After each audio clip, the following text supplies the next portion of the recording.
you see that you're doing more good than bad, you need to be very careful, because sometimes a small bad deed in the eyes of Allah is actually heavier than you can imagine. Give you an example. When you backbite about someone, you know what? It is so bad that the Prophet ﷺ says to Aisha radiallahu anha that if your statement was a droplet of ink and it went into the ocean, it would change the color of the whole ocean.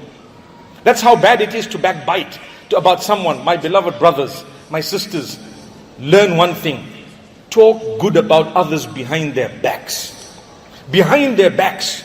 Don't be jealous of one another. You see someone, mashallah, beautiful car, beautiful whatever else, lovely things they have, wealth, a good home. Be thankful to Allah. You're a mu'min. You need to be productive, not destructive. You're going to destroy yourself to begin with. If you are jealous, if you cannot focus on the fact that it's Allah who chose the gift for this person, you need to be thanking Allah. Oh Allah, you bless them. I am not going to compete with your Kismah, with your distribution of wealth. You distributed goodness. Oh Allah, you bless them. Alhamdulillah, bless me too.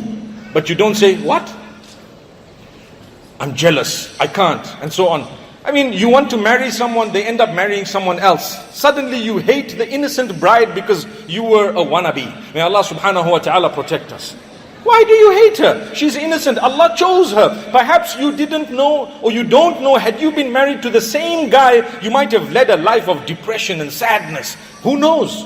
Maybe you didn't fit in the puzzle.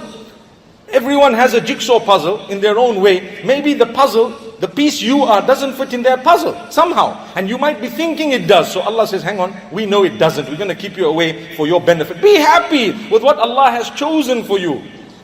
May Allah make it easy. So as you're writing this book, make sure every day you write something good. Like I said, number one, don't waste good deeds by gossiping, backbiting, slandering, by accusing, false accusations, spreading rumor about someone, because you're actually becoming destructive and not productive.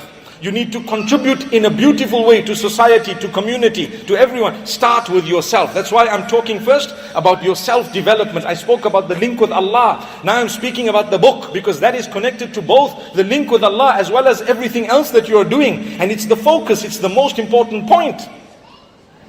So, mashallah, we will protect ourselves from gossip, from backbiting. Like I said, sometimes there's a small deed, you think it's minor. It's minor. The statement uttered at the time of the Prophet ﷺ was, you know what, she's very short. She's short, I mean short, tall. We go on to say fat and thin and slim and whatever else, and we say it in a derogatory way. Do you see how fat that brother is? Notice I didn't say sister. May Allah grant our sisters goodness. Wallahi, they give birth to our children, then we complain about a little inch they may have put on. Wallahi, my beloved brothers, that was done for you and your sake. فينمو الورد بساما وينشر أطيب العطر وتحيا في نجاحات بنور الحق والنصر.